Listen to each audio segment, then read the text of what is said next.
Hello YouTube world, my name is Nicholas Montez and you're watching my YouTube channel, Nicholas Montez. Welcome back to another YouTube channel video everybody. I'm so excited to have y'all back here together again, and in today's video, we're going to be discussing the Monsters, Inc. franchise. Because a couple days ago, Monsters at Work finally ended its first season with the 10th episode, and that means I'm going to stop and rank all 5 stuff in the Monsters, Inc. franchise from the worst to the best. And let's get started.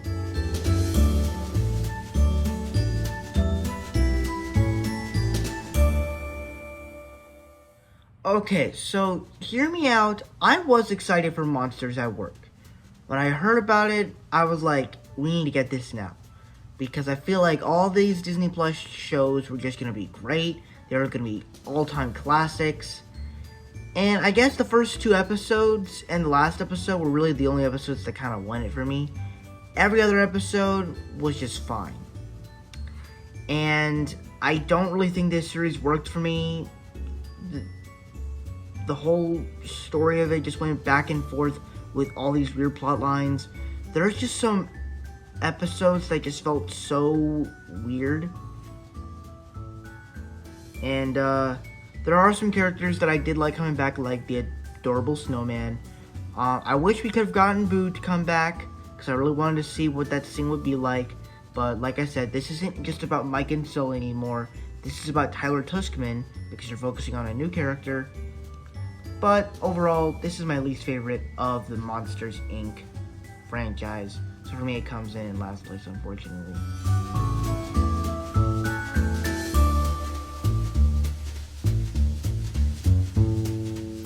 So, as the short film that's based off of Monsters University, I think it's a fine short. It definitely has the style of Monsters University, as they make a little joke in the film where Mike and Sully go to Uzma Campa's house, and Squibbles, or Squishy, is saying, we call this room Party Central, and he's like, technically we haven't had a party here yet, but when we do, we'll be ready. And then the disco ball falls. It's a cool setup. There's definitely some funny scenes, and it is kind of clever, but besides that, I kind of think it's a little bit forgettable, because I haven't technically watched it in a long time. I've only seen it once. And I did like it, but I don't know if I would want to watch it again. I probably would watch it again, but right now, I don't know. Probably. We'll see. But right now, it's right here. I would say everything else is pretty good up till now on this list.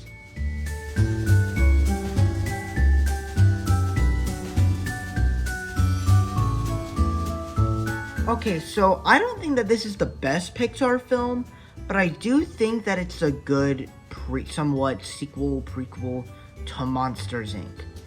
I thought that the way the story played out, some people thought it was just going to be another generic college film except with the Monsters, Inc. characters. And I guess you could say that's kind of what it is, except it does it in a very Monsters, Inc.-ish way, where they take the characters that we know and love, like Mike and Sully, coming into this college together. You also get Randall coming in, since Randall is a big enemy of the first film. You also get some of the Uzma Campa crew. I love the new characters. I think all of them are pretty likable, though it is kind of weird to see a grown man in college. But you know, you can't really question that, because you never know how people are. Goofy had to go to college, so Don Carlton had to go to college too. But the music in here is also really good, but I was kind of dumb because it's technically the music of a marching band. And it makes sense now that when I rewatch it.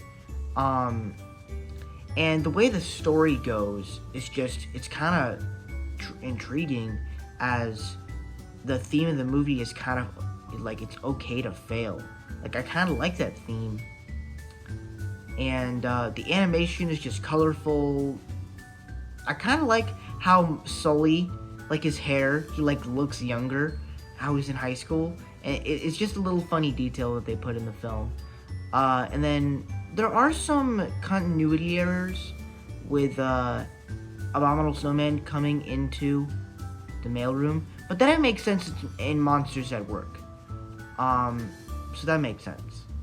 But there were some other continuity errors that I can't really talk about. I don't really remember though. But yeah, I did enjoy this movie, and I definitely would like to rewatch it again. And I watched it multiple times, and probably multiple more times than the original Monsters, Inc.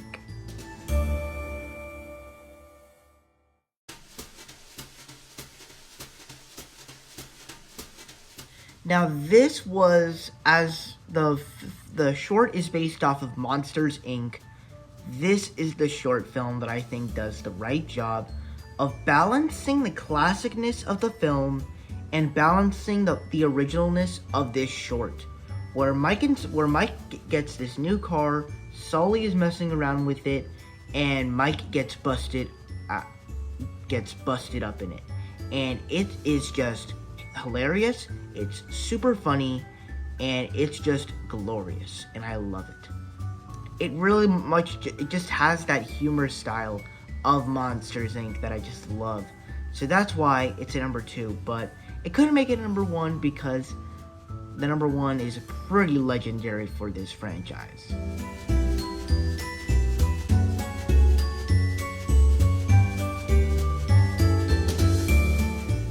So for me, this was the perfect, great film for the Monsters, Inc. franchise.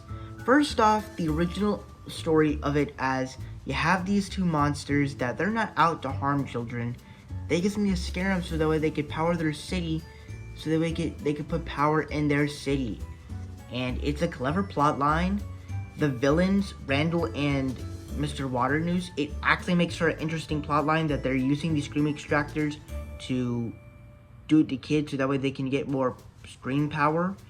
And it makes sense, but it's a little bit more convincing, as these are characters that we need to stop, because this is dangerous and we can't be doing this to little human kids. And that it's so dangerous. The jokes in here, I thought the way it managed the jokes, the humor, Billy Crystal and John Goodman are fantastic in their roles. It's also pretty funny with Mike's girlfriend, Celia. I also really liked. So overall, it balanced everything that I liked about Pixar, and as it did an original world, original characters. It was funny, it was emotional, it had a very intriguing story, and overall, it was just one of the best Pixar films and one of the best films of this specific franchise. So for me, it comes in at number 1 as my favorite film, well, my favorite thing of the Monsters, Inc. franchise. So there you have it. That's my ranking of all 5 things in the Monsters, Inc. franchise.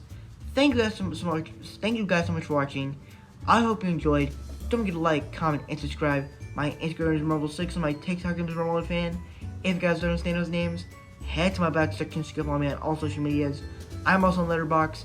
It's the same as Instagram, _6_, and I'll see you guys in the next video. Bye bye.